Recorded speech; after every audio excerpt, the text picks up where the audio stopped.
Right guys, welcome back to the channel. Today I thought I would have a little bit of fun talking about the hidden competition between foreign men in Thailand. One of the funniest things about Thailand is that many foreign men arrive here claiming they want peace, a simple life, no stress, no competition, no Western pressure, no ego, no status games, and then within about 3 weeks, they're secretly competing with other foreign men harder than a group of chimpanzees fighting over a mango. Honestly, Thailand can sometimes feel less like a tropical paradise and more like a strange social experiment where middle-aged men emotionally recreate high school politics under palm trees. And the weird thing is, most of the competition is completely invisible. Nobody openly admits it. Nobody says, I desperately need validation from strangers. Instead, it comes out in subtle ways. Money flexing, condo flexing, girlfriend flexing, visa flexing, business flexing. You don't understand Thailand like I do. Flexing. And after living in Thailand for years, I started noticing something interesting. A lot of foreign men in Thailand are not actually competing with Thai people. They're competing with each other constantly, quietly, emotionally, and sometimes pathetically. Today, I want to talk about the strange hidden hierarchy between foreign men in Thailand, because once you see it, you cannot unsee it. It's like discovering pigeons have a caste system. Suddenly, the entire environment looks ridiculous. So, one thing I noticed very quickly in Thailand is many men say they came here to escape Western society, but mentally, they brought Western status obsession with them in their suitcase. They still compare themselves constantly.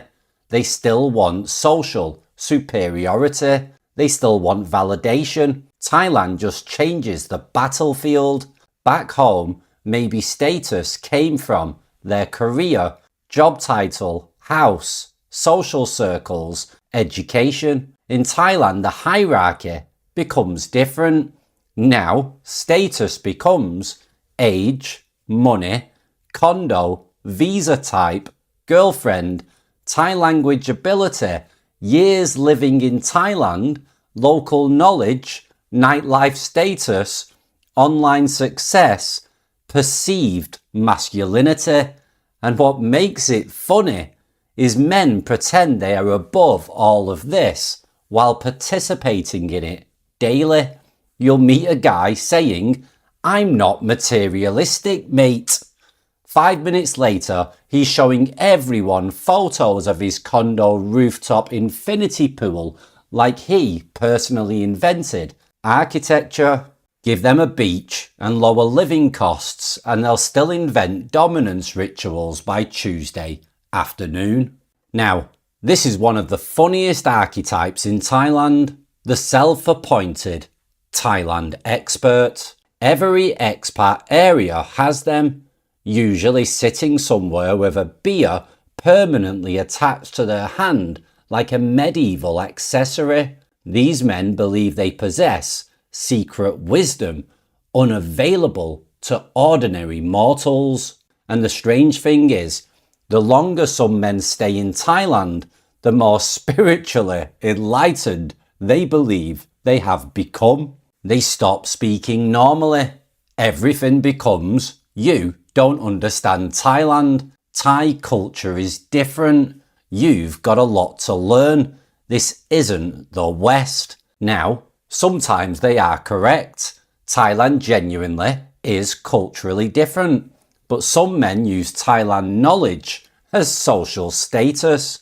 It becomes their identity, especially if they lacked status back home. Suddenly, being the Thailand expert gives them significance, and you'll notice these men often compete aggressively with newer foreigners because newcomers threaten their social position. So they will mock tourists, mock new expats, act superior.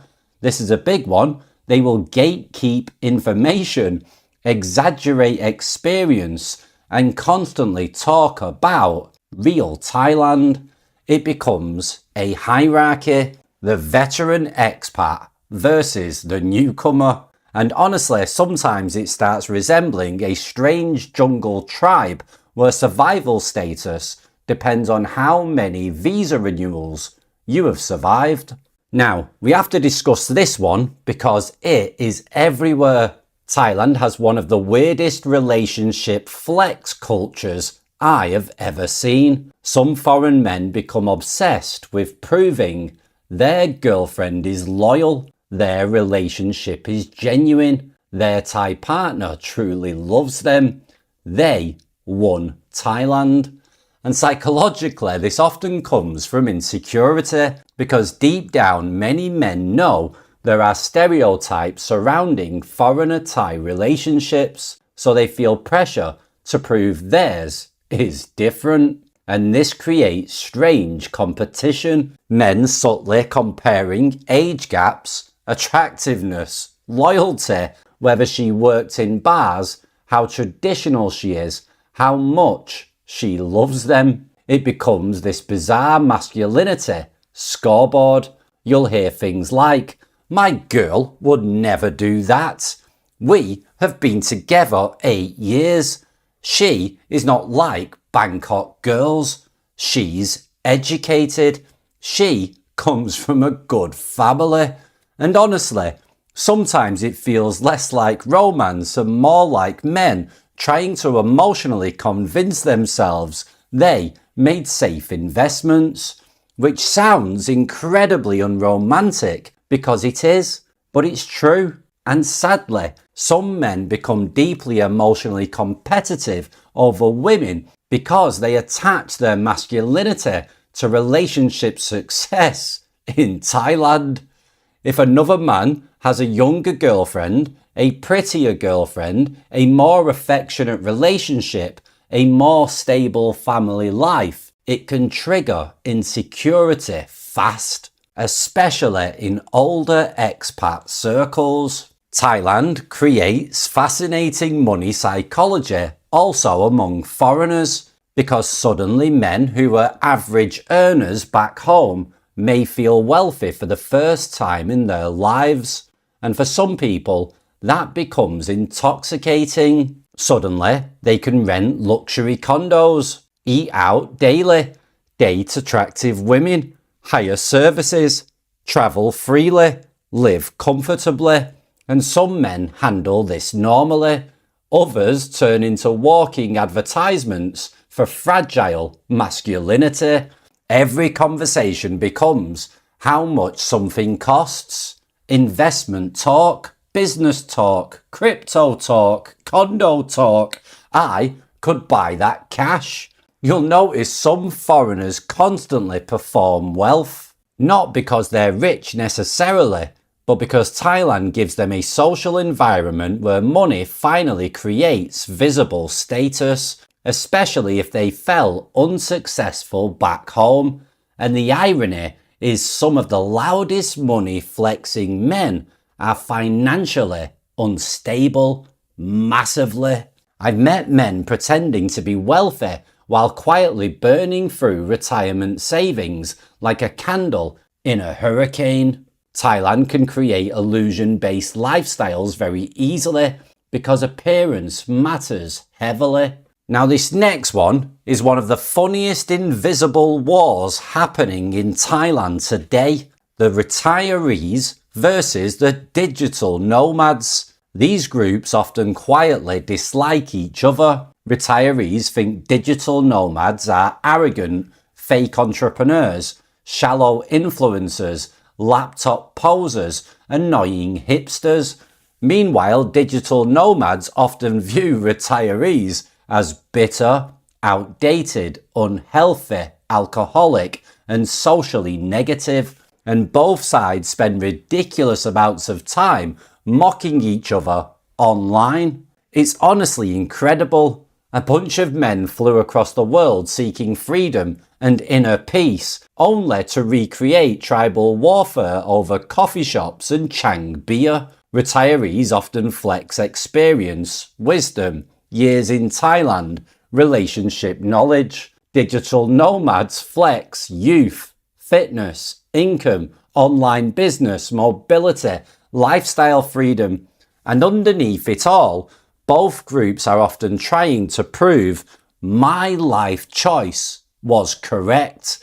And that's the real competition. Thailand exposes male insecurity massively, especially among foreign men, because many men arrive hoping Thailand will restore feelings of masculinity they lost back home. And when masculinity becomes psychologically fragile, competition increases. You'll notice endless subtle dominance behaviour, interrupting conversations, bragging, mocking others, showing off women, showing off money, acting emotionally detached, pretending not to care, constantly criticising others. Some men become obsessed with appearing experienced, alpha, respected, successful, sexually successful, emotionally unaffected.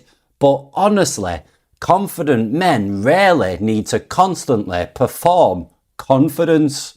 The loudest men are often the most insecure, and Thailand can amplify insecurity because the environment constantly presents comparison opportunities, especially in nightlife areas. Aging men comparing themselves to younger men, poorer men comparing themselves to richer men, lonely men comparing themselves to socially successful men, everyone quietly measuring themselves against everyone else. It becomes psychologically exhausting. Now, this is something people rarely discuss honestly, like so many things. A lot of long-term expats become deeply bitter. Not all, but enough that it becomes noticeable. And bitterness often comes from unmet fantasy. Some men came to Thailand expecting permanent happiness, perfect relationships, emotional healing, endless excitement, eternal validation. But eventually, reality catches everyone.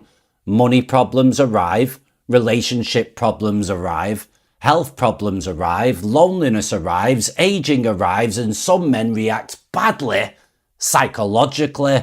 Instead of adapting, they become cynical, angry, hostile toward newcomers, hostile toward Thai people, hostile toward other foreigners. And you'll notice bitter expats often spend huge amounts of time criticizing everyone else, especially online.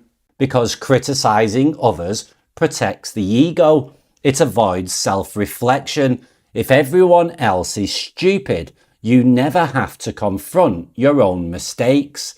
And that's the psychological trick. Now, at the core of all this, the hidden competition between foreign men in Thailand is usually about one thing: validation. And that's it. Validation. A lot of men arrive in Thailand after feeling unnoticed, unsuccessful, emotionally ignored, socially invisible, sexually unwanted, financially pressured. And Thailand gives some men a second chance at significance. But once significance becomes external, competition begins. Who has the better life, the better girlfriend, the better condo, the better visa, the better status, the better Thailand knowledge? And honestly, the saddest part is many men don't even realize they're trapped in these psychological games. They think they escaped the rat race, but emotionally, they just built a tropical version of it. Same ego, different weather. Ironically, the men who seem happiest long-term in Thailand are usually the least competitive. They stop trying to impress people. They stop comparing themselves constantly. They stop performing masculinity. They stop seeking status from strangers. They build routines, friendships, meaning, balance. And they enjoy Thailand for what it is, instead of using it as an ego repair machine. Because Thailand can absolutely improve your quality of life. But if your self-worth depends on female validation, social status, money flexing, superiority over other men, you'll never fully relax anywhere, not even in paradise.